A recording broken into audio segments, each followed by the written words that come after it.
Okay, so we are back with another video. Management and operational audit, CA final audit का एक ये topic है। अगर आप स्क्रीन पर देख पा रहे हो मैनेजमेंट एंड ऑपरेशनल ऑडिट, इसका ग्राफ दिख रहा होगा आपको।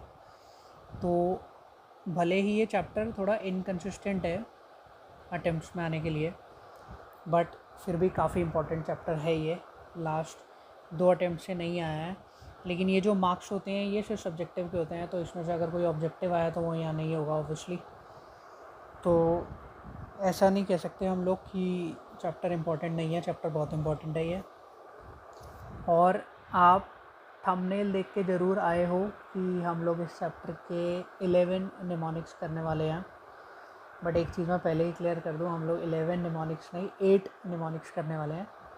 3 हम क्वेश्चन बहुत ही जनरल क्वेश्चन है इसके, वो हम वैसे ही पढ़ लेंगे, उनमें हमें निमोनिक की भी ज़रूरत नहीं है।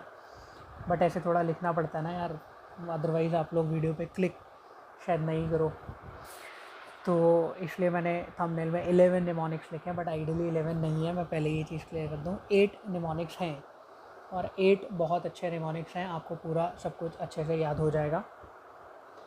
एक रिक्वेस्ट मैं करना चाहूँगा आप लोगों से, ये कि आई नो माई व्यूअर्स मेरे बहुत कम रहते हैं, मतलब हार्डली मेरे 60 70 80 100 या बहुत कम वीडियोज़ हैं जिसमें 8-10 हज़ार व्यूज़ हैं, या है तो एक में 50,000 व्यूज़ भी। बट इन निमोनिक्स की वीडियो में हद मार के मतलब 100 200 300 या मैक्सिमम 1000 व्यूज़ आते हैं। मेरे व्यूअर्स काफ़ी कम हैं। बट एक चीज़ मुझे बहुत अच्छे से पता है कि जो भी मेरी वीडियो को देखता है उसके लिए बेनिफिशियल तो ज़रूर होती है, क्योंकि आज तक मैंने कभी भी कोई ऐसा नेगेटिव कमेंट नहीं पढ़ा या बहुत ज़्यादा डिसलाइक्स नहीं देखे अपने वीडियो के ऊपर कि किसी को मेरा कंटेंट पसंद ना आ रहा हो। जो भी मैं निमोनिक बताता हूँ काफ़ी रिलेटेबल होता है, आप लोगों की हेल्प ज़रूर करता होगा। तो एक यहाँ पर कंडीशन अब मैं रखने वाला हूँ, स्किप मत करना प्लीज़, वीडियो को ध्यान से सुन लेना। आई वॉन्ट कि मेरी इस पर्टिकुलर वीडियो पर 50 लाइक्स आए, 50 लाइक 50 लाइक्स आए। अदरवाइज़ अगर नहीं आते हैं तो मैं निमोनिक्स और अपलोड नहीं करूँगा। I have lot of mnemonics जो मुझे अपलोड करने हैं। आपने समरी देखी होगी लास्ट, उसके अंदर वीडियो के अंदर बहुत सारे निमोनिक हैं, मतलब 40-50 निमोनिक हैं हमारे पास। बट अगर नहीं आते तो मैं आगे नहीं करूँगा, क्योंकि उससे मुझे साफ ये लगेगा कि आप लोग पसंद नहीं कर रहे हो।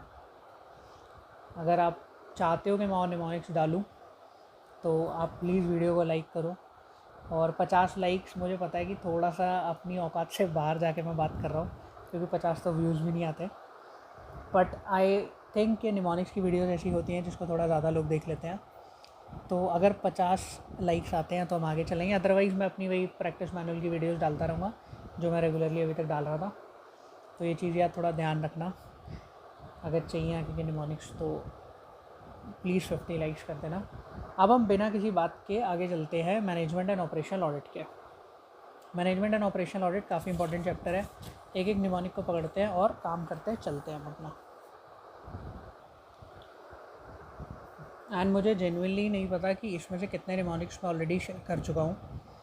वैसे कम ही करे होंगे, क्योंकि अगर मैंने उस टाइम जब समरी बनाई थी तो अपनी पास्ट वीडियोस देखकर ही बनाई थी, तो मैनेजमेंट एंड ऑपरेशनल ऑडिट के शायद 3 या 4 ही थे। तो अब मैंने खोल के जो 2 दिन का टाइम लिया उसमें मैंने 11 निमोनिक रेडी करे, मतलब 8 निमोनिक प्लस 3 क्वेश्चन रेडी करे। तो सबसे पहला निमोनिक आ रहा है, ये शायद चैनल के ऊपर ऑलरेडी है, इसकी डेडिकेटेड वीडियो। जो भी आपको डेडिकेटेड वीडियो देखनी होगी वो मैं डिस्क्रिप्शन में लिंक दे दूँगा, वहाँ से देख सकते हो। सबसे पहला क्वेश्चन आ रहा है, K Limited requires you to organize a management audit program. Briefly state a plan of action. ये आपसे क्या पूछ रहा है? प्लान ऑफ एक्शन पूछ रहा है मैनेजमेंट ऑडिट प्रोग्राम का। क्या पूछ रहा है? Plan of action. इसका निमोनिक भी है plan. Management audit program. Management audit program में be based on the following plan of action. इस प्लान ऑफ एक्शन पे ये हो सकता है, बेसिकली ऑडिट प्रोग्राम हमारा इस पर बेस्ड हो सकता है। पी से हमारा सबसे पहला आता है पर्सोनल एलोकेशन। पी से आता है हमारा personnel allocation. The management audit team should comprise of personnel who have adequate experience on various aspects of the organisation. आपकी जो मैनेजमेंट ऑडिट टीम होगी उसके जो पर्सनल होने चाहिए उनको एकदम एडिक्वेट पर्याप्त मात्रा में एक्सपीरियंस होना चाहिए ऑर्गेनाइजेशन के अलग अलग एस्पेक्ट्स पर। फिर आता है हमारा एल से आता है हमारा location of audit. Location of audit function within the organisation. The hierarchical status of management auditor and his team should be clearly define.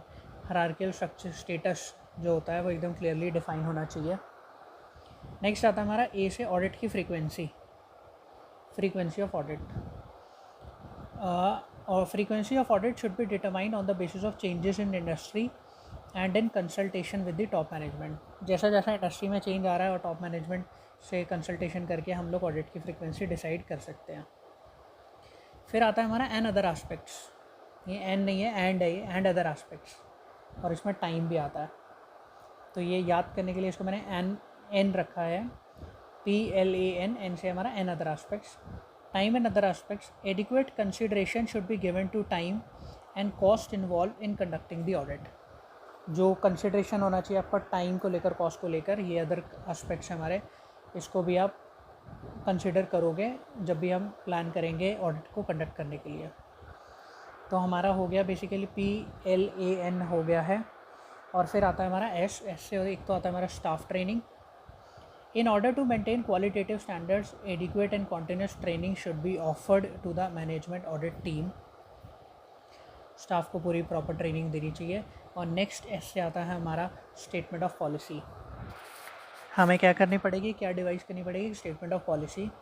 In consultation with the top management the policy should ideally cover the scope, objective and the authority of management audit function. आपकी जो statement of policy होनी चाहिए उसके अंदर scope और objective होना चाहिए। ठीक है, तो ये हमारा पहला निमोनिक होता है यहाँ पर कंप्लीट। नेक्स्ट आता है अब आपके सामने,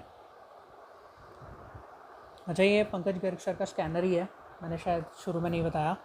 ये पंकज गर्ग सर का स्कैनर ही कर रहे हैं हम लोग। तो नेक्स्ट हमारा आता है write a short note on management audit questionnaire.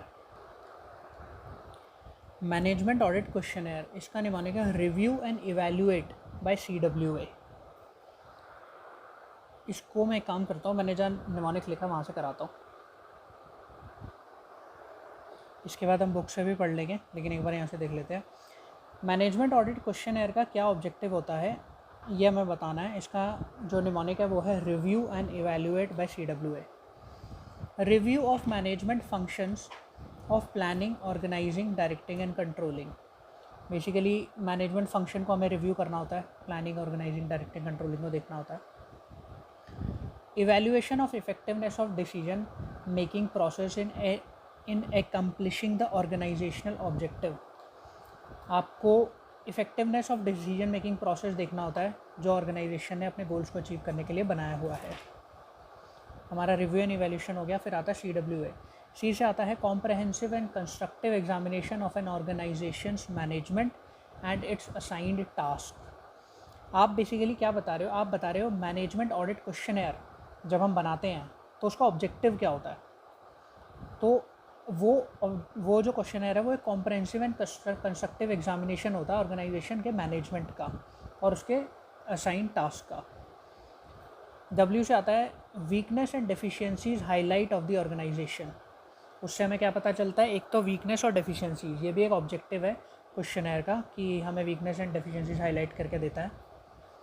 Next ए से आता है appraisal of management action in accomplishing the organisation objective. और जो मैनेजमेंट के एक्शंस का अप्रेजल होता है वो भी बताता है हमें हमारा management audit questionnaire. Appraisal of management action in accomplishing the organisations objective. Management ने क्या एक्शन लिए, हमारी कॉम्प्रहेंसिव एंड कंस्ट्रक्टिव एग्जामिनेशन होता है, वीकनेस डेफिशिएंसीज को हाईलाइट करता है, मैनेजमेंट फंक्शन को रिव्यू करता है और डिसीजन मेकिंग प्रोसेस को इवैल्यूएट करता है। ये 5 चीज़ें करता है हमारा मैनेजमेंट ऑडिट क्वेश्चनर।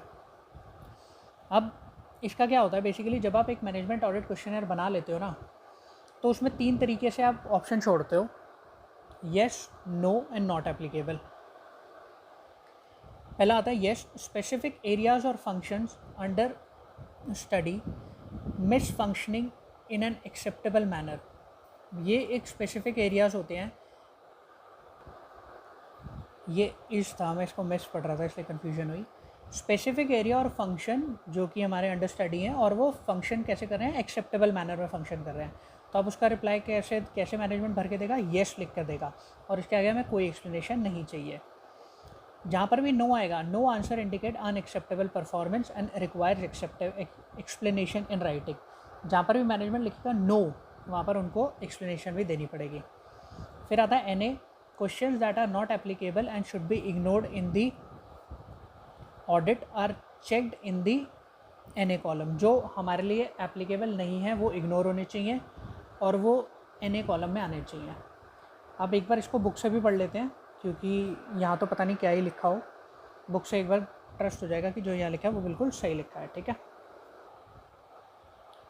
बुक में ये थोड़ी सी चीज़ एक्स्ट्रा लिखी है कि a management audit questionnaire is an important tool for conducting the management audit. काफ़ी इंपॉर्टेंट टूल होता है ये। Through these questionnaires auditor make an inquiry into important facts by measuring current performance. इस क्वेश्चनर के साथ ऑडिटर काफ़ी inquiries जो कि इंपॉर्टेंट फैक्ट्स के ऊपर होती है, करंट परफॉर्मेंस को चेक करने के लिए कर सकता है। ऑब्जेक्टिव मैंने आपको बताया, review and evaluation by CWA। ठीक है, ये मैंने मार्क कर दिया। Review of management function, evaluation of effectiveness of decision making process, comprehensive and constructive examination, weakness and deficiencies की हाईलाइट, और अप्रेजल ऑफ मैनेजमेंट एक्शन। ये हमने पढ़ लिया, review and evaluation of CWA। फिर ये नीचे पूरा वो है जो मैंने आपको येस नो NA के बारे में बताया, वही सब लिखा हुआ है कि 3 चीज़ें होती हैं, येस नो NA। येस जो कि स्पेसिफिक एरिया और फंक्शनिंग होता है, अंडर स्टडी और एक्सेप्टेबल मैनर में चल रहा होता है, नो एक्सप्लेनेशन नीडेड। नो के केस में अनएक्सेप्टेबल परफॉर्मेंस होती है और जिसकी एक्सप्लेनेशन चाहिए होती है, और जो क्वेश्चन इग्नोर होते हैं वो NA में आ जाते हैं। एक इंपॉर्टेंट चीज़ यहाँ पर भी लिखी है, इसकी इंपॉर्टेंस भी लिख दी बेसिकली इन्होंने, जबकि क्वेश्चन में पूछा नहीं था। Management audit questionnaire not only serves as a management tool to analyse the current situation, but also it enables a management auditor to identify the elements that are causing organizational difficulties and deficiency। सिर्फ important tool नहीं है, हमें basically वो elements पे identify कर पाते हैं हम लोग जो कि ऑर्गेनाइजेशन को डिफ़िकल्टीज़ एंड डेफिशिएंसीज प्रोवाइड कर रहे हो, जिसकी वजह से क्रिएट हो रही है। तो ये था हमारा सेकंड क्वेश्चन जो कंप्लीट हो गया। अब हम चलेंगे थर्ड क्वेश्चन की तरफ। नेक्स्ट आता है हमारा, right a short note on management audit reports. एक सेकेंड, ये फोकस।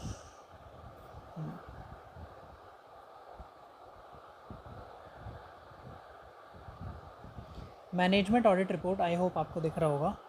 इसका निमोनिक है इसरो आप लोग जानते ही होंगे, मुझे बताने की ज़रूरत नहीं है, उसी से याद करना है, ISRO. Interim return report, management audit reports के बारे में आपको बताना है। तो कितने तरीके की होती है, 4 तरीके की होती है। इसरो सबसे पहले आती है इंटरिम रिटर्न रिपोर्ट, S से आती है समरी रिटर्न रिपोर्ट, R से आती है रेगुलर रिटर्न रिपोर्ट, O से आती है ओरल रिपोर्ट। हम पढ़ रहे हैं I से interim return report. These reports are issued in case of matters require early consideration so as to inform management before regular report। Regular report से पहले कुछ अर्जेंट मैटर आ गया तो आप इंटरिम रिटर्न रिपोर्ट दे दोगे। फिर आता है summary return report. Summary reports are also known as flash reports. इनको फ्लैश भी बोला जाता है क्योंकि बहुत जल्दी में दी जाती है, बहुत शॉर्ट में होती हैं। These reports summarize various individual reports on integrated approach and facilitates management by exceptions। बहुत सारी रिपोर्ट्स को बना के ये रिपोर्ट बनाई जाती है, समरी बनाई जाती है। नेक्स्ट आता है रेगुलर रिटर्न रिपोर्ट, ये नॉर्मल रिपोर्ट होती है। These are the formal report submitted after completion of work. Oral reports are required in case of emergency. एक चीज़ देखना, इंटरिम रिटर्न रिपोर्ट और ओरल रिपोर्ट को कन्फ्यूजन में मत लाना कि ये भी इमरजेंसी में है वो भी इमरजेंसी है। इमरजेंसी में वो है, यहाँ पर क्या था, वो बातें जो अर्ली कंसिडरेशन में लेनी है। इमरजेंसी में कौन सी, oral report. But they are not considered reliable as no permanent record. Oral report helps in taking corrective steps timely. इनका कोई परमानेंट रिकॉर्ड नहीं होता तो इनकी रिलायबिलिटी थोड़ी कम होती है। और दूसरा, ये थोड़ा करेक्टिव स्टेप्स को अगर टाइमली लेना हो तो ओरल रिपोर्ट काम आ जाती है। हम लोग ओरली बोल सकते हैं कि ये चीज़ें ठीक करनी है और जितना जल्दी हो सके वो हो जाएगा। तो काफ़ी छोटा क्वेश्चन था, काफ़ी छोटा निमोनिक है, काफ़ी छोटे टाइम में ही हो गया। अब हम चलते हैं फोर्थ क्वेश्चन की तरफ। अच्छा, ये क्वेश्चन कराने से पहले मैं एक चीज़ और बोल दूं कि मेरे एक सब्सक्राइबर हैं VA करके, मतलब उनका मुझे एक्चुअल नाम नहीं पता, उनके चैनल का नाम VA आता है, मतलब जो अकाउंट होता है उस पर VA लिखा आता है।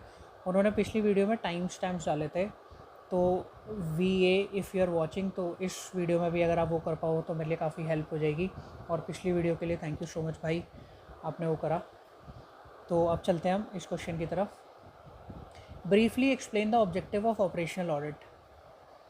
ऑब्जेक्टिव ऑफ ऑपरेशनल ऑडिट, अभी तक हम मैनेजमेंट ऑडिट पढ़ रहे थे, अब हमने थोड़ा सा ऑपरेशनल ऑडिट की तरफ आ गए हम लोग। सॉरी, हम लोग हाँ मैनेजमेंट ऑडिट पर ही हैं हम लोग, ऑपरेशनल ऑडिट अभी नहीं आया। क्वेश्चन नंबर 17 से वो स्टार्ट होता है। ऑपरेशनल ऑडिट के बारे में आपसे क्या पूछ रहा है? ऑब्जेक्टिव पूछ रहा है ऑपरेशनल ऑडिट। तो ऑब्जेक्टिव ऑफ ऑपरेशनल ऑडिट पूछ रहा है आपसे, objective of operational audit OOPA ही पूछ रहा है, और OOPA ही करना है आपने। सबसे पहला आता है O से ऑब्जेक्टिव्स एंड प्लान्स। इसमें 3 अप्रेजल हैं, अप्रेजल अप्रेजल अप्रेजल, लेकिन हम इसे कैसे करेंगे? OOPA। सबसे पहला आता है objective and plans. In performance appraisal the operational auditor is basically concern not so much with how well technically the operations are going on, but with accumulating information and evidence to measure the effectiveness, efficiency and economy with which the operations are being carried on. हम performance appraisal में ना ये नहीं देखते कि हमारा जो operations है वो कितना टेक्निकली बढ़िया चल रहा है, लेकिन हम क्या देखते हैं? हम देखते हैं ट्रिपल ई बोले तो इफेक्टिवनेस, एफिशिएंसी एंड इकोनॉमी, कितना बढ़िया तरीके से हमारा चल रहा है ऑपरेशंस को लेकर। ऑब्जेक्टिव एंड प्लान्स के अंदर जो, अगर हम ऑब्जेक्टिव एंड प्लान की बात करें तो हम उसके अंदर मोर ऑफ ट्रिपल ई से कंसर्न होते हैं, ना कि कितना टेक्निकली साउंड है हम लोग। तो एक तो ये था appraisal of objective and plans.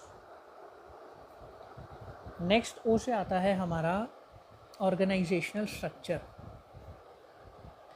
Appraisal of organizational structure. In evaluating organizational structure, वहाँ पर क्या था? Performance appraisal. यहाँ क्या है? Organizational structure. The operational auditor should consider whether the structure is in conformity with the management objective. आपने जो structure create कर रखा है वो आपके मैनेजमेंट ऑब्जेक्टिव से ना कंफर्म जरूर कर रहा हो, कंफर्मिटी ज़रूर हो। आपका मैनेजमेंट ऑब्जेक्टिव कुछ और हो और आपका स्ट्रक्चर कुछ और हो, ऐसा नहीं हो सकता जी। तो ये क्या कहता है? Whether the structure is in conformity with the management objective and it is drawn up on the basis of matching of responsibility and authority. ये किस बेसिस पर बना हो? रिस्पॉन्सिबिलिटी अथॉरिटी बेसिस पर बना हो। आपने सही रिस्पॉन्सिबिलिटीज़ डेलीगेट कर रखी हों और उन रिस्पॉन्सिबिलिटीज़ को पूरा करने के लिए सही ऑथराइज पर्सन या अथॉरिटीज़ बांटी हों। ये हमारा ऑपरेशनल ऑडिट का ऑब्जेक्टिव होता है ऑर्गेनाइजेशनल स्ट्रक्चर को लेकर। नेक्स्ट आता है हमारा P, performance evaluation. In the task of performance evaluation N operational auditor is heavily dependent upon availability of acceptable standard. आप कोई भी चीज़ जब इवैल्यूएट करते हो ना, तो उसका कंपैरिजन स्टैंडर्ड से ही करते हो। अगर मैं कहूँ कोई पर्सन 7 मार्क्स लेकर आया, स्टैंडर्ड मार्क्स हैं 10, तो हम क्या कहेंगे? बिलो स्टैंडर्ड लेकर आया। अगर वो 12 लेकर आता तो अबव स्टैंडर्ड लेकर आया। तो एक एक्सेप्टेबल स्टैंडर्ड्स के ऊपर ऑडिटर हेविली डिपेंड होता है।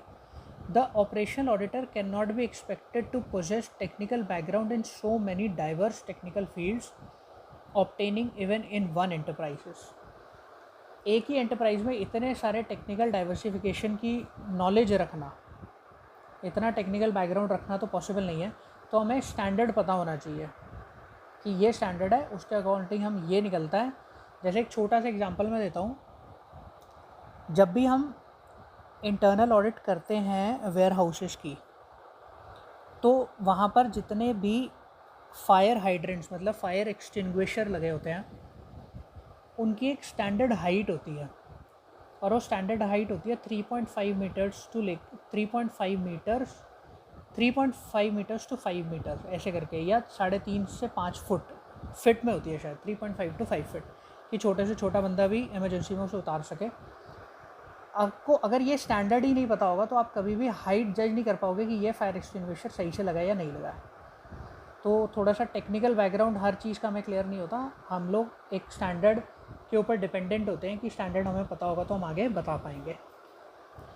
ठीक है, तो ये हमारा परफॉर्मेंस इवैल्यूएशन हो गया। लास्ट आता है हमारा अप्रेजल ऑफ कंट्रोल्स। अब आप कहोगे यहाँ तो 2 अप्रेजल थे आपने नहीं बनाए, ओ उठा लिए, वहाँ अप्रेजल था उसको बना लिया, तो भैया ये ऐसा ही है। रिलेटेबल बनाना था मुझे ऑब्जेक्टिव ऑफ ऑपरेशनल ऑडिट, उसके हिसाब से ही मैंने बनाया। Appraisal of controls, operational auditing deals with the administrative controls and its purpose is to determine whether the controls are adequate. Operational audit किससे डील करता है? एडमिनिस्ट्रेटिव कंट्रोल से करता है, और उसका पर्पस ये होता है कि जो कंट्रोल्स हैं वो एडिक्वेट हैं या नहीं हैं। तो हमारा ये क्वेश्चन भी कंप्लीट होता है। अब हम सीधा चलते हैं नेक्स्ट क्वेश्चन की तरफ। लाइक ज़रूर करना वीडियो को अगर वीडियो अच्छी लग रही हो तो, और आगे भी ऐसे निमोनिक्स अगर देखने हो तो। नेक्स्ट आता है हमारा, अभी हमने ऊपर पढ़ा अप्रेजल ऑफ ऑर्गेनाइजेशनल स्ट्रक्चर, इसको हम पूरा डिटेल में पढ़ेंगे। अब इसका निमोनिक है ABCD। In evaluating the organizational structure of a company, आप ये देख रहे हो कि जो भी हम क्वेश्चन कर रहे हैं वो अटेम्प्ट के ही हैं। जैसे May 18 ओल्ड सिलेबस का ये क्वेश्चन हो गया, इससे ऊपर वाला क्वेश्चन आपने करा वो May 11 में आया हुआ था। आप इनमें एक चीज़ और नोटिस कर रहे हो, ICAI के एग्जामिनर कमेंट्स कोई भारी भारी है नहीं, मतलब कि बच्चे भूल गए या कुछ हो गए। तो ये क्वेश्चन ऐसा कहना पता नहीं ठीक है या नहीं है कि वैसे भी ये क्वेश्चन इजी है, बच्चे इसको शायद अटेम्प्ट कर लेते हैं, या माइट भी एग्जामिनर के कमेंट्स हो बट पंकज गर्ग सर ने उसको इनकॉर्पोरेट ना करा हो, क्या पता। हम लोग करने जा रहे हैं appraisal of organizational structure. In evaluating the organizational structure of a company, what aspects may be considered by the operational auditor to achieve his objective। आप जब ऑर्गेनाइजेशनल स्ट्रक्चर को इवैल्यूएट करने निकलते हो तो आप क्या क्या एस्पेक्ट्स कंसीडर करते हो ऑब्जेक्टिव को अचीव करने के लिए? इसका निमोनिक है ABCD। ABCD में सबसे पहले आता है, सबसे पहला वाला point he authority and responsibility. इसे आता है हमारा authority and responsibility delegation. Whether the delegation of responsibility and authority at each stage is clear and overlapping are avoided। आपकी अथॉरिटी एंड रिस्पॉन्सिबिलिटी डेलीगेशन एकदम क्लियर हो, कोई ओवरलैपिंग ना हो रखी हो। फिर आता है B से हमारा basis of matching of responsibility and authority. ये पॉइंट आप अभी ऊपर भी पढ़ चुके हो, basis of matching of responsibility and authority. Whether it is drawn up on the basis of matching of responsibility and authority, ये 3 लाइन अभी हम पढ़ रहे हैं, एक बार चारों पॉइंट हो जाए। Basis of matching of responsibility and authority, आपका जो स्ट्रक्चर बेसिकली जो रिस्पॉन्सिबिलिटी अथॉरिटी बेसिस पर ही बना हो, हमारा जो ऑर्गेनाइजेशनल स्ट्रक्चर है वो basis of matching of responsibility and authority के बेसिस पर ही बना हो। नेक्स्ट आता है C से होता है कि conformity with the management objective. ये भी आप पॉइंट ऊपर पढ़ चुके हो कि जो आपका ऑर्गेनाइजेशन स्ट्रक्चर है और आपका जो मैनेजमेंट ऑब्जेक्टिव है वो दोनों कन्फर्मिटी में हो। फिर आता है D से clearly discernible, whether the line of responsibility from the top to bottom is clearly discernible from the structure. Discernible का मतलब होता है, आई डोंट नो मैं इसको सही प्रोनाउंस कर रहा हूँ या नहीं। डिस्कर्नेबल का मतलब होता है विजिबल, मीनिंग सही बता रहा हूँ, प्रोनाउंस पता नहीं सही कर रहा हूँ नहीं कर रहा। आपका जो लाइन ऑफ रिस्पॉन्सिबिलिटी है टॉप टू बॉटम एकदम क्लियरली विजिबल हो, मतलब फ्रॉम द स्ट्रक्चर वो एकदम क्लियरली विजिबल हो, पता हो लोगों को क्या से क्या हो रहा है, तभी आपका ऑर्गेनाइजेशनल स्ट्रक्चर का अप्रेजल हो पाएगा। अप्रेजल ऑफ ऑर्गेनाइजेशनल स्ट्रक्चर, सीधा मैंने पॉइंट्स पे जंप करा था, ऊपर का पढ़ लेते हैं एक बार। Organisational structure is an important area for appraisal by operational auditor as it provides a line of relationship and delegation of authority and task. In evaluating organizational structure, operational auditor should consider the following। काफ़ी important area होता है हम लोगों के लिए, इससे हमें line of relationship and delegation of authority पता चलती है। तो ऊपर की बातचीत सिर्फ इतना कहती है और नीचे का पॉइंट कहते हैं ABCD। आई होप आपको ये वाला निमोनिक भी उतना ही पसंद आया होगा जितना यूजुअली आता है। इसी के साथ छोटा क्वेश्चन था। नेक्स्ट क्वेश्चन पे हम सीधा जंप करेंगे। अब ये काफ़ी इंपॉर्टेंट क्वेश्चन है। लाइट थोड़ी कम लग रही होगी ना, एक सेकंड, आई होप थोड़ा बेटर होगा। XYZ, a manufacturing unit, does not accept the recommendation for improvements made by the operational auditor. Suggest an alternative way to tackle the hostile management. Way to tackle the hostile management. जो management हमारी अगर मान लो ऐसी है जो कि changes को या कोई नई चीज़ें आती हैं या उसको इम्प्लीमेंट करने में प्रॉब्लम क्रिएट करती हैं. हॉस्टाइल वैसे देखा जाए तो हॉस्टाइल का मतलब होता है अनफ्रेंडली. जब ऐसा अनफ्रेंडली मैनेजमेंट हो तो आपको क्या करना चाहिए? Being an management operational auditor आप क्या करोगे? आप वैसे इसका कोई पॉइंट्स नहीं बने हुए, इसे हमें पैराग्राफ में मतलब ये पूरा पढ़ना है. तो सबसे पहले आपको क्या करना है, आपको एक पार्टिसिपेटिव अप्रोच, इसका निमोनिक है PF easy agreement. Participative approach follow करनी है, फ्रेंडली एटीट्यूड डेवलप करना है. इस ईजी टू इम्प्लीमेंट हो जाएगा जब आप अग्रीड पॉइंट्स को इनकॉर्पोरेट करोगे ऑडिटर रिपोर्ट में. एक बार पढ़ते हैं फिर दोबारा निमोनिक में आएंगे, हाँ तब आपको अच्छे समझ आएगा. To tackle the hostile management, auditor is advise to follow participative approach. In this approach the auditor discuss the ideas for improvements with those managers that have to implement them and make them feel that they have participated in the recommendation made for improvements. जिन managers को वो points मतलब जो नई चीज़ें जो improvements implement करनी है उनको पार्टिसिपेटिव अप्रोच में लेके उनको उनके प्रपोज़ल उनका पार्टिसिपेशन लेने के बाद ही नए पॉलिसी बनाओ,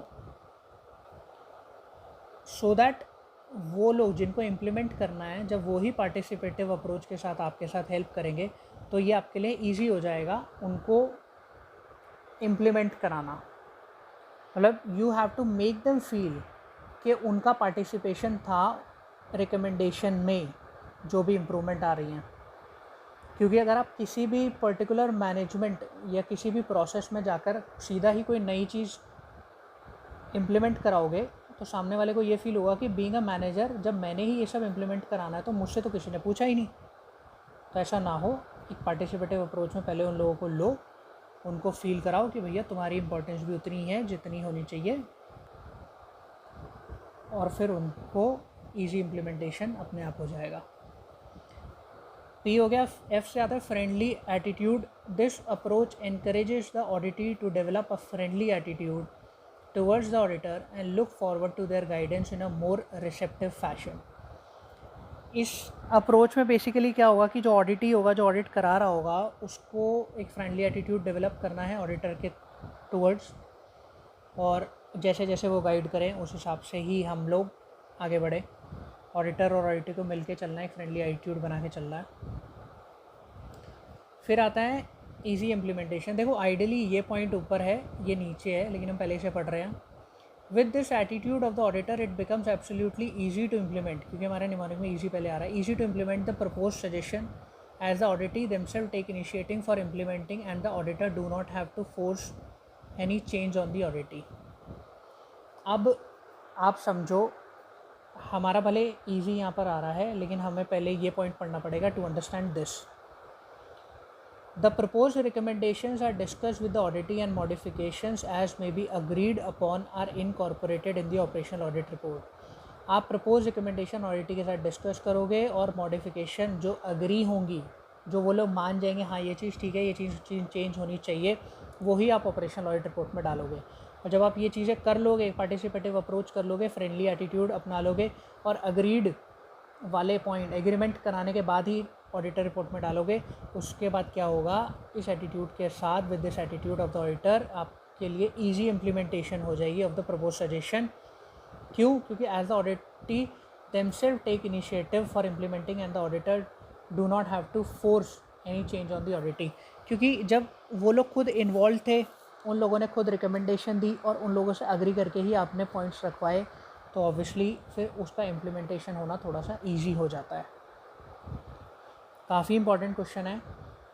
PF एग्रीमेंट ईजी लिखा है यहाँ पे, ईजी एग्रीमेंट है, बट पहले एग्रीमेंट पढ़ना तभी ईजी समझ में आएगा. ठीक है. इसी के साथ हमारा ये क्वेश्चन भी होता है ख़त्म। अब हम चलते हैं आगे। ये भी काफ़ी इंपॉर्टेंट क्वेश्चन है। Explain in brief the behavioural aspects encountered in the management audit and states the ways to solve them. थोड़ा सा वैसा ही क्वेश्चन है हॉस्टाइल मैनेजमेंट को डील करने वाला, लेकिन काफ़ी इंपॉर्टेंट है। Behavioural aspects encountered in management audit, इसको हम पहले वहाँ से पढ़ेंगे जहाँ मैंने इसका निमोनिक बनाया हुआ, फिर हम यहाँ पर आएंगे। तो यहाँ से हम करते हैं पहले इसको। पहले 2 पॉइंट में हम ये समझेंगे कि किस तरीके का बिहेवियर एस्पेक्ट एनकाउंटर होता है, और फिर हम पढ़ेंगे इसके सॉल्यूशन। सबसे पहला आता है कंट्रोल, इसका निमोनिक है CS, control and staff line conflict. इसका कोई मेजर निमोनिक नहीं है, ये थोड़ा सा समझने वाला ही क्वेश्चन है। तो एक जो चीज़ आपको ध्यान रखनी है वो CS ध्यान रखनी है। सी से क्या है? Control. Management auditor will evaluate the effectiveness of control. An instinctive reaction from auditee that the report of auditor may affect them. There is a fear that the action taken based on management audit report will affect the line people. ये एक behavioural aspect होता है कि अगर कोई point आता है या कोई मैनेजमेंट ऑडिट रिपोर्ट में कुछ ऐसा एक्शन लिया जाता है तो वो सीधा सीधा लाइन पीपल को अफेक्ट ज़रूर करेगा। मतलब जो नीचे काम कर रहे हैं, जो लोग काम कर रहे हैं, उनको अफेक्ट करेगा। और जो लोग ऑडिटर और जो ऑडिटी होते हैं उनको ये भी मानना होता है कि जब ये ऑडिट हो रही है तो अल्टीमेटली ये उनको अफेक्ट करने वाली है, उनके लिए कुछ नए चेंजेस आने वाले हैं या कुछ ऐसा होने वाला है। तो एक तो ये कंट्रोल बेसिस, कंट्रोल लेवल पर आपको बिहेवियरल एस्पेक्ट दिखता है। फिर आता है स्टाफ लाइन कन्फ्लिक्ट, एक ये भी दिखता है आपको। Management auditor are staff people, members of other department are line people. जो मैनेजमेंट ऑडिटर है वो स्टाफ हो गया, और जो मेंबर्स हो गए और दूसरे डिपार्टमेंट के वो लाइन हो गए। इन दोनों के बीच में आएगा conflict. Management auditor have superiority complex and they may think that their approach and solutions are the only answers. वो ऐसा सोच सकते हैं क्योंकि उनको एक सुपीरियरिटी कॉम्प्लेक्स दिया जाएगा। एक तो मैनेजमेंट ऑडिटर बन चुके हैं, उनको पूरा प्रोसेस समझना है, नई चेंजेस लाने हैं, तो उनको थोड़ा सुपीरियरिटी कॉम्प्लेक्स आ सकता है। और वो क्या करेंगे, वो समवेयर मैं पिछले क्वेश्चन से रेफरेंस लूँ तो बिना पार्टिसिपेटिव अप्रोच के आगे चलेंगे, तो ये कन्फ्लिक्ट क्रिएट करेगा। Staff do not consider the line before advising, as a result line में not use advice of staff properly. आपने स्टाफ की एडवाइस नहीं ली, अब इम्प्लीमेंटेशन के टाइम पे लाइन जो है वो स्टाफ की एडवाइस ही नहीं लेगा, क्योंकि मैनेजमेंट ऑडिट क्या होती है बेसिकली, ऑर्गेनाइजेशन के लोग ही ज़्यादातर कर रहे होते हैं। तो एक पर्टिकुलर डिपार्टमेंट का पर्सन मैनेजमेंट ऑडिटर बन के दूसरे डिपार्टमेंट के सीधा चेंजेस लाने की कोशिश करेगा बिना उनसे पूछे करे, तो कन्फ्लिक्ट आना बनता ही है। ये बहुत वैसा डिटेल में समझने वाला टॉपिक है, बट अभी हमारे पास उतना तो टाइम है नहीं, तो अभी जितना आप समझ पा रहे हो उतना ही बता रहा हूँ मैं। तो सॉल्यूशन टू बिहेवियरल प्रॉब्लम, अगर ऐसे बिहेवियरल प्रॉब्लम आ जाते हैं तो क्या सॉल्यूशन होगा? Demonstrate audit is a part of an overall audit program of review for protective and constructive benefit. उनको डेमोन्स्ट्रेट करो कि जी भैया जो ऑडिट है वो ओवरऑल ऑडिट प्रोग्राम का पार्ट है और ये हम सबके लिए कंस्ट्रक्टिव बेनिफिट लेकर आएगा। Objective of review is to provide maximum service in all feasible managerial dimensions. हमें क्या करना है? ऑब्जेक्टिव ऑफ रिव्यू, जिससे कि एक मैक्सिमम सर्विस हमें इन ऑल फीजिबल मैनेजरियल डायमेंशन, हर मैनेजरियल डायमेंशन में हम एक मैक्सिमम सर्विस प्रोवाइड कर सकें। और फिर आता है perform the review to ensure minimum interference with regular operation. अपना जो आपका रिव्यू है ना उसे एकदम मिनिमम इंटरफेरेंस के साथ करो, क्योंकि आप बार बार इंटरफेयर करोगे तो ऑब्वियसली कन्फ्लिक्ट्स आने के चांसेस बढ़ जाते हैं। और create an atmosphere of trust and friendliness, थोड़ा सा रिलेटेबल क्वेश्चन है पिछले वाले से। लास्ट पॉइंट में कहता है कि ट्रस्ट और फ्रेंडलीनेस का एटमॉस्फेयर क्रिएट करो। आप देखोगे तो यही है स्टाफ लाइन कन्फ्लिक्ट। ये मैंने पॉइंट्स में तोड़ दिया था सारा। सबसे पहले कंट्रोल पढ़ा था हमने कि मैनेजमेंट ऑडिटर एक्सपेक्ट करता है to evaluate the effectiveness control, और there is an instinctive reaction from the auditor कि उनकी रिपोर्ट उनको अफेक्ट करेगी, और एक फियर रहेगा कि management auditor report line people को अफेक्ट करने वाली है। फिर ऐसे ही स्टाफ लाइन का था कि सारा कुछ मैंने ये पॉइंट्स में लिख दिया था कि मैनेजमेंट ऑडिटर स्टाफ पीपल होते हैं, मैन और जो अदर डिपार्टमेंट के मेंबर होते हैं वो लाइन पीपल होते हैं, उनके अंदर सुपीरियरिटी कॉम्प्लेक्स आता है, वो लोग एडवाइस नहीं लेते हैं और बाद में इम्प्लीमेंटेशन में लाइन पीपल मना कर देते हैं। सॉल्यूशन में डेमोन्स्ट्रेट के मैंने 2 पॉइंट एक साथ कर दिए थे, ये पॉइंट मैंने नहीं लिखा वहाँ पर, इतना इम्पॉर्टेंट लगा नहीं मुझे, ये आप रखने को रख भी सकते हो, कोई बहुत मुश्किल नहीं है कि involve responsible officer in the process of review, आप रिस्पॉन्सिबल ऑफिसर को रिव्यू प्रोसेस में रख सकते हो। बाकी पॉइंट आप पढ़ चुके हो, मिनिमम इंटरफेरेंस का और atmosphere of trust and friendliness का। तो ये 8th निमोनिक है, इसके बाद हमारे निमोनिक्स ख़त्म हो जाएंगे, लेकिन हम 3 क्वेश्चन ऐसे हैं जो बहुत ईजी हैं, हम लोग सीधा रीड करेंगे, हमें समझ आ जाएगा। ज़िंदगी का सबसे वाहियात निमोनिक अगर मैंने बनाया तो ये वाला है, देखो क्या है। Briefly describe the general guidelines that may be observe while drafting a management audit report. आप जनरल गाइडलाइंस क्या बनाओगे जब आप एक मैनेजमेंट ऑडिट रिपोर्ट को ड्राफ्ट कर रहे होगे। अब आप इसको सीधा निमोनिक याद कर सकते हो, TOSFRAS, TOSFRAS, इसको याद ही करना पड़ेगा। मैं थोड़ा सा ऐसे भी सोच रहा था कि तो 5 FR के AS हैं, तो 5 FR के AS हैं, ऐसे करना, ऐसे कर लो, TOSFRAS ऐसे करना है, ऐसे कर लो, कुछ भी नहीं है। जब आप बना रहे होगे मैनेजमेंट ऑडिट रिपोर्ट तो title, objective, scope, findings, recommendation, auditive view, summary, खुद पढ़ लेना, बहुत इजी है, कुछ भी नहीं है। सबसे ऊपर तो टाइटल होगा कि ये मैनेजमेंट ऑडिट रिपोर्ट है, ऑब्जेक्टिव क्या होगा, और ऑडिट असाइनमेंट का ऑब्जेक्टिव लिखेंगे हम यहाँ पर, स्कोप के अंदर ब्रीफ डिस्क्रिप्शन देंगे कि भैया स्कोप हमारा यही है, फाइंडिंग, कंक्लूजन, ओपिनियन, वो एक कॉम्प्रहेंसिव अप्रोच के साथ हम सारा कुछ लिख देंगे। रिकमेंडेशन कि मैनेजमेंट ऑडिट रिपोर्ट के अंदर रिकमेंडेशंस भी होंगी जो भी इम्प्रूवमेंट हो सकती हैं, सबसे मेन होता है ये मैनेजमेंट ऑडिट होती ही इम्प्रूवमेंट्स के लिए है। ऑडिटिंग का व्यू और समरी, ठीक है, मुझे पता है बहुत गंदा निमोनिक है, बट ठीक है, इसी बहाने आपने इस क्वेश्चन को पढ़ लिया। तो 5 FR के AS हैं, तो 5 FR के AS हैं, TOSFRAS। इसी के साथ 8 निमोनिक्स आर ओवर। 3 क्वेश्चन और ऐसे हैं जो हम पढ़ सकते हैं, बहुत इजी हैं, मैं रिक्वेस्ट करूँगा कहीं मत जाना, तीनों क्वेश्चन पढ़ के ही जाना। आपके सामने आएगा 9th क्वेश्चन, बहुत ही ईजी क्वेश्चन है। The managing director of X limited is concern about high employee attrition rate in his company. As the internal auditor of the company he request you to analyse the cause for the same. भाई साहब की company से लोग छोड़ के भाग रहे हैं, आपको बोला जा रहा है कि एनालाइज करो कि क्या कारण हो सकते हैं।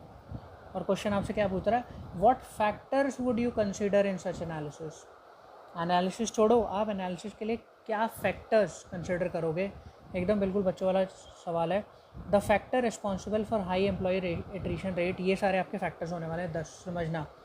Job stress and work life imbalance, आप लोग अपने वर्कर्स को, अपने एम्प्लॉयज़ को जॉब स्ट्रेस देते हो, उनका कोई वर्क लाइफ बैलेंस नहीं है, आपकी पॉलिसीज़ गलत है, wrong policies of the management. आपका जो सीनियर स्टाफ है वो बिल्कुल अनबेयरेबल बिहेवियर करता है, मारपीट करता है। सेफ्टी फैक्टर्स, आपके एम्प्लॉयज़ अपने आप को सेफ़ नहीं समझते हैं यहाँ पर। लिमिटेड अपॉर्चुनिटीज़ फॉर प्रमोशन, आप लोग प्रमोशन बहुत कम देते हो। लो मॉनेटरी बेनिफिट, पैसे वैसे देते नहीं हो, सैलरी देते नहीं हो।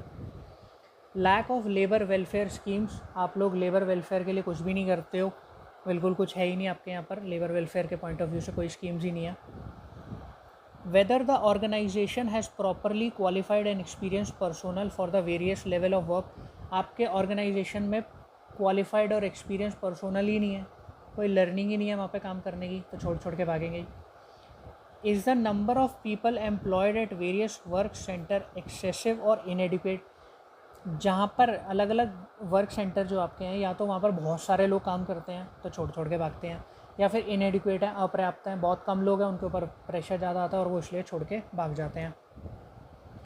Does the organization provide facilities for staff training so that employees and workers keep themselves abreast of current techniques and practice, आप लोग स्टाफ ट्रेनिंग के ऊपर कुछ करते नहीं होगे, ऐसा कुछ आप लोग करते हो क्या, जिससे कि हमारे जो एम्प्लॉयज़ हैं वो एकदम अपने आप को एक अपडेटेड रखें। उन लोगों की अपडेशन ही नहीं हो रही है, वो लोग अपडेट ही नहीं हो पा रहे हैं, तो इसलिए वो छोड़ के भाग रहे हैं। ये सारे फैक्टर आप रखोगे ध्यान जब आप एनालिसिस करोगे हाई एम्प्लॉय एट्रीशन रेट का। काफ़ी ईजी था, अगला इससे भी ईजी है। In an operational audit performance evaluation, what factors can cause unsatisfactory production performance? आपके प्रोडक्शन परफॉर्मेंस में अनसेटिस्फैक्ट्री रिजल्ट्स आ रहे हैं, तो क्या क्या फैक्टर्स हो सकते हैं अनसेटिस्फैक्ट्री प्रोडक्शन के, देख लेते हैं। इनएडिक्वेट और अनस्किल्ड पर्सनल, या तो लोग ही पूरे नहीं हैं या पूरे हैं बट वो अनस्किल्ड हैं, उनको काम ही नहीं आता, इसलिए आपका प्रोडक्शन सही नहीं है। रॉ मटेरियल नहीं है, non availability of raw material. Supervision नहीं है, lack of proper supervision. Proper machine maintenance नहीं है, मशीन बार बार आपकी ख़राब हो जाती है। स्ट्राइक या लॉकआउट हो जाता है आपका फटफट। पावर सप्लाई की प्रॉब्लम रहती है, 8 घंटे मशीन चलनी चाहिए, 3-4 घंटे ही चलती है, प्रोडक्शन ख़राब हो गई। एसेंशियल मशीन के स्पेयर्स ही नहीं है, मशीन ख़राब होती है, स्पेयर नहीं मिलता, 2-2 दिन तक मशीन बंद रहती है, प्रोडक्शन ख़राब हो जाती है। प्रॉपर क्वालिटी कंट्रोल ही नहीं है, क्वालिटी चेक्स नहीं होते, रॉ मटेरियल बेकार आ रहा है, फिर वो WIP गलत हो रहा है, फिर वो फाइनल प्रोडक्ट गलत बन रहा है। Poor quality of raw material, थोड़ा सा सेम पॉइंट है इससे। फायर या अर्थक्वेक की वजह से भी ये हो सकता है। ये भी काफ़ी ईजी था। तो मैंने बोले 11 क्वेश्चन थे, बट हम 10 पे ही रुक जाते हैं क्योंकि मेरे फ़ोन की भी एक लिमिट है वीडियो बनाने की। ये बहुत ज़्यादा बन चुकी है, मेरे को नोटिफिकेशन आ चुकी है कि मोर देन 4 GB की ये वीडियो बन चुकी है। तो नॉट गोइंग फर्दर, मैं इस वीडियो को यहीं पर ख़त्म करता हूँ। 50 लाइक्स होंगे तभी आगे निमोनिक्स आएंगे चैनल के ऊपर, अदरवाइज़ मैं निमोनिक्स बंद करके प्रैक्टिस मैनुअल के क्वेश्चंस ही डालता चला जाऊँगा। Thank you so much for watching this video.